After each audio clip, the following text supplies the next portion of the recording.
Assalamu alaikum rahmatullahi wa barakatuh. Welcome back to the Companions of the Prophet, Lives that Define Islam. This is episode 5, Bilal ibn Rabah. So let me ask you something real. What would it take for you to stand for truth when it costs you everything? Not comfort, not reputation, everything. Because the story of Bilal ibn Rabah is not just about faith. It's about unbreakable faith under unbearable pressure. So who was Bilal? Bilal wasn't a leader. He wasn't wealthy. He wasn't protected. He was a slave from Africa, owned by a cruel master in the society of Mecca. He had no power, no status, and no voice. So the moment he chose the truth. So when Bilal heard about Islam, he believed, not because it was easy, but because it was true. And the moment he accepted Islam, his suffering began. The torture that defined history. His master dragged him into the desert, placed a massive rock on his chest under the burning sun, and demanded, reject Muhammad, reject Allah. And what did Bilal say? Not a speech, not a debate, just one word. Ahad. Ahad means one, meaning Allah is one. Again, they tortured him. Again, they beat him. Again, they pressured him. And again, he says, Ahad, Ahad. Why this matters? Think about this deeply. Bilal had nothing to gain, no wealth, no protection, no advantage, only pain. So why didn't he give up? Because truth is not about comfort. It's about conviction.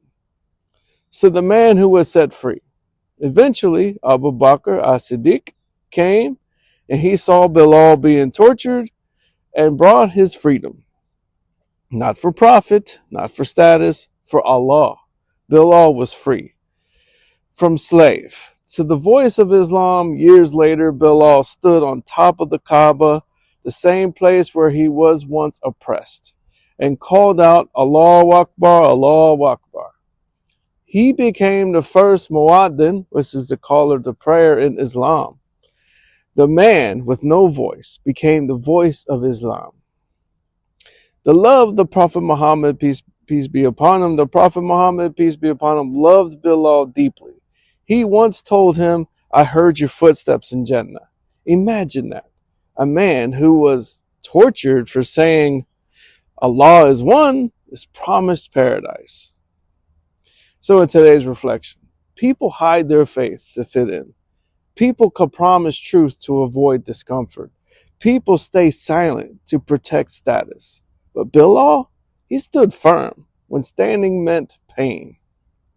So for my non-Muslims who watches my videos, ask yourself honestly, would a man with no power, no protection, only suffering, hold on to a belief even under torture?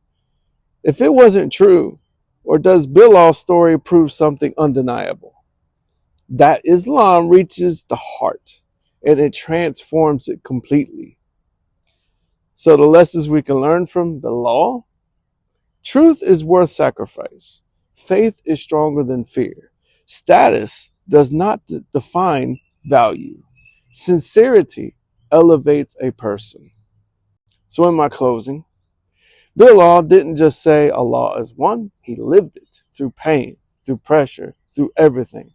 So the question is, if Bilal could hold on to Islam under torture, what's stopping us from holding on to it in comfort?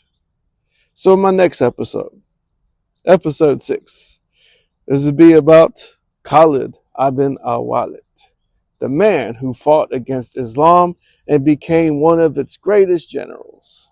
Stay tuned for that one.